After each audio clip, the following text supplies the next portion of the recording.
So I want to share with you that I just received my own copy that came via Amazon of Intuitive Eating for Life, How Mindfulness Can Deepen and Sustain Your Intuitive Eating Practice. This is my new book, which takes a little bit more of a secular approach to the connection between meditation and intuitive eating. And I looked at these practices through the lens of a Buddhist teaching known as the Four Foundations of Mindfulness. And those are mindfulness of body, mindfulness of feelings, mindfulness of mind or thoughts, and mindfulness of dhammas or phenomena. And so I always say that the body is the beginning, middle, and end of this practice. And that is for so many reasons, but one of the most basic is that if our body's basic needs are not met regularly, then we really can't expect ourselves to function on a very high level.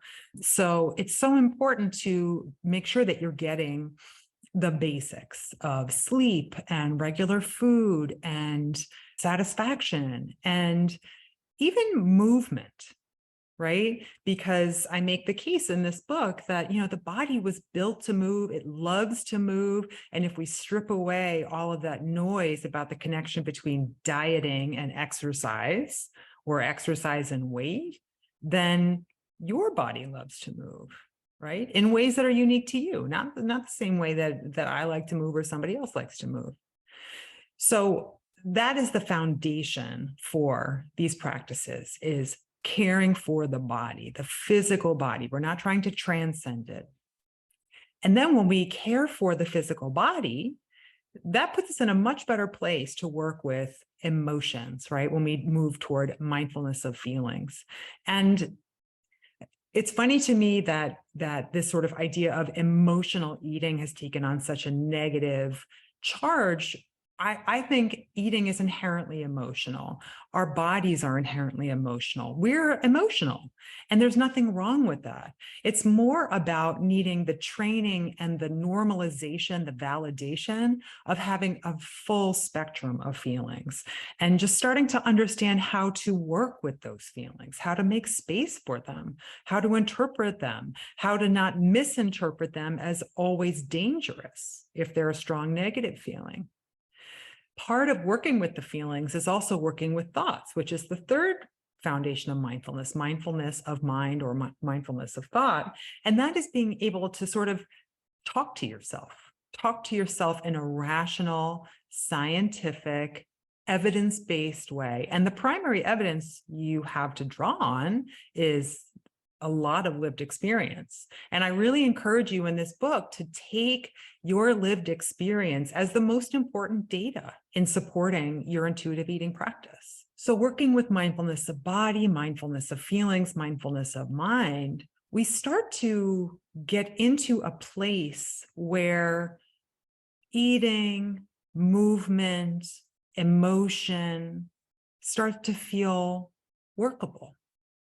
And perhaps we even notice that the ways in which we're working with food and body start to creep into other areas of our lives, like our relationships, like how we deal with work, how we set boundaries with people, maybe just even how we see ourselves and the meaning of our lives. I have definitely experienced dramatic changes. They didn't happen dramatically. They happened really boringly. But over time, they revealed themselves to be dramatic changes to how I experience my own body and my own life and my experience of eating and my experience of just being in the world. I share in the book that, the more I have learned to care for myself, my physical body, and tending to my emotions and my thoughts and working with reality, the more I really feel like I can show up for the people that I care about. And that includes all of us. That includes all of us who are on this path of intuitive eating. So my ability to be any kind of a support to you and to our community really has its roots in my taking care of myself. And I think that that's true for all of us, right? In order to do the work that we do, in order to support our families, in order to be good citizens, we need to care for ourselves. And that has to start, again, with the body. So I hope you'll check it out. It's very pretty. I love the colors and the little heart in the spoon here. I would love to hear your thoughts.